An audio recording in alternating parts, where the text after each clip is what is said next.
بسم اللہ الرحمن الرحیم۔ السلام علیکم عزیز طلباء و طالبات۔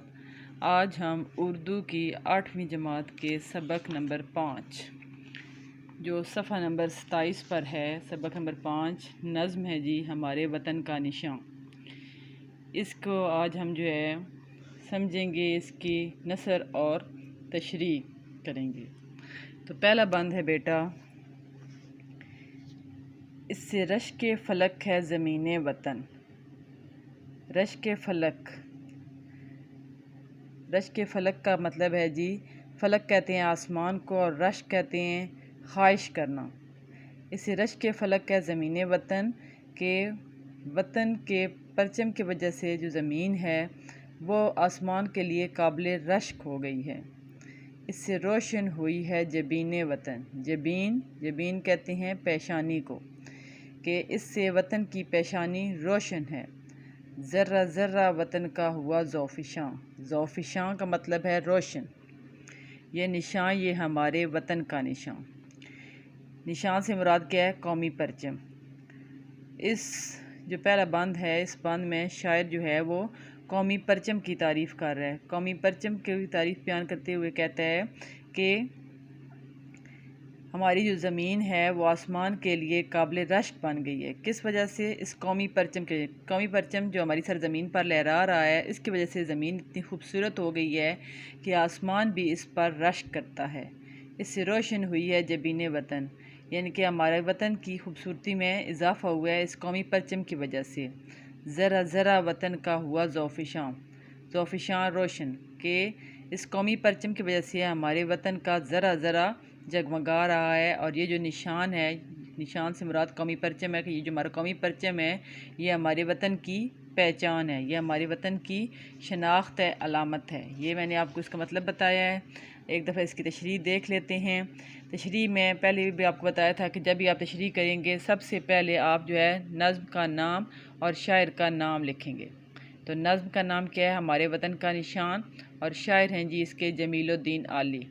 تشریح کرنے سے پہلے سب سے پہلے آپ اوپر باقاعدہ اس طرح ہیڈنگز دے کر نظم کا نام اور شاعر کا نام لکھ کر پھر اس کی تشریح کریں گے۔ یہ پہلے بند کی تشریح ہے جی۔ اس بند میں شاعر قومی پرچم کی خوبصورتی اور عظمت کو بیان کر رہا ہے۔ شاعر کہتا ہے کہ اس پرچم کی وجہ سے ہماری زمین اتنی دلکش ہو گئی ہے کہ آسمان بھی اس کی دلکشی پر رشک کرتا ہے۔ یہ پرچم وطن کی خوبصورتی میں اضافہ کر رہا ہے۔ ہمارا وطن قدرت کا انمول تحفہ ہے، یہاں دنیا کی ہر نعمت موجود ہے۔ اور پھر جب اس خوبصورت سرزمین پر قومی پرچم لہراتا ہے تو اس وطن کا ذرہ ذرہ جگمگا اٹھتا ہے۔ یہ قومی پرچم دنیا میں ہمارے وطن کی پہچان ہے۔ تشریح بیٹا آپ خود سے کر سکتے ہیں، پہلے اس کے مطلب جو مشکل الفاظ ہیں ان کے مطلب آتے ہوں، پھر اس کے آپ نثر بنائیں گے، مفہوم کو سمجھیں گے، اور پھر تشریح اپنے الفاظ میں آپ بیان کر سکتے ہیں۔ دوسرا بند ہے جی، یہ ہلال آب ہے تیغ خمدار کی۔ ہلال، ہلال کہتے ہیں پہلی رات کے چاند کو۔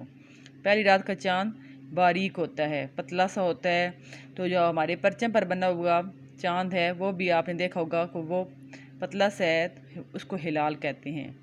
آب، آب ہوتی ہے چمک۔ تیغ خمدار، تیغ کہتے ہیں تلوار کو، اور خمدار ترچھی تلوار، مڑی ہوئی تلوار۔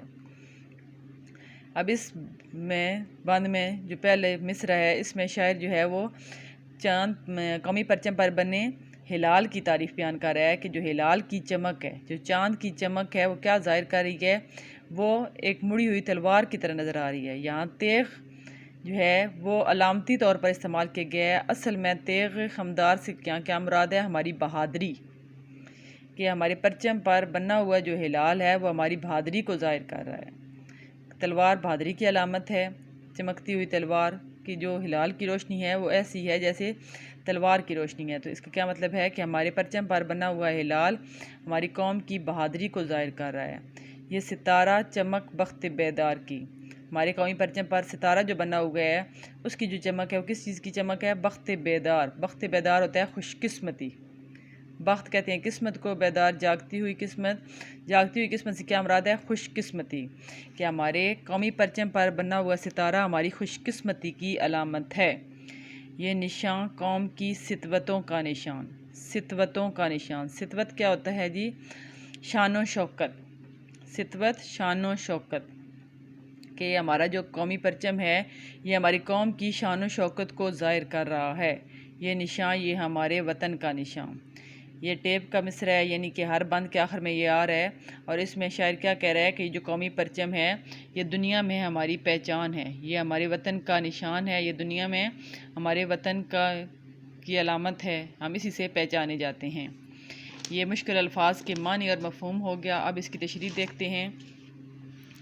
بند نمبر 2 کی تشریح ہے جی۔ اس بند میں شاعر قومی پرچم پر بنے چاند ستارے کی تعریف بیان کر رہا ہے۔ شاعر کہتا ہے کہ ہمارے پرچم پر بنا ہلال ایک تیز دھار تلوار کی مانند نظر آتا ہے جو ہماری بہادری کی علامت ہے، اور اس پر بنا ستارہ ہماری خوش قسمتی کو ظاہر کر رہا ہے، خوش نصیبی کا مظہر ہے۔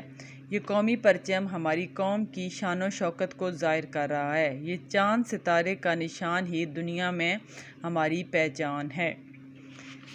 اس کے بعد بیٹا پیج نمبر 28، صفحہ نمبر 28 پر سب سے اوپر جو تیسرا بند ہے، یہ نشان جس سے لرزاں تھے روم و عجم، لرزاں خوف کانپنا، لرزاں کا مطلب ہے کانپنا، کہ اس نشان سے کانپتے تھے روم و عجم، عرب کے علاوہ بھی تمام دنیا ہی، روم اور عجم سے کیا مراد آ جائے گی کہ تمام دنیا ہی اس نشان سے کانپتی تھی، ڈرتی تھی۔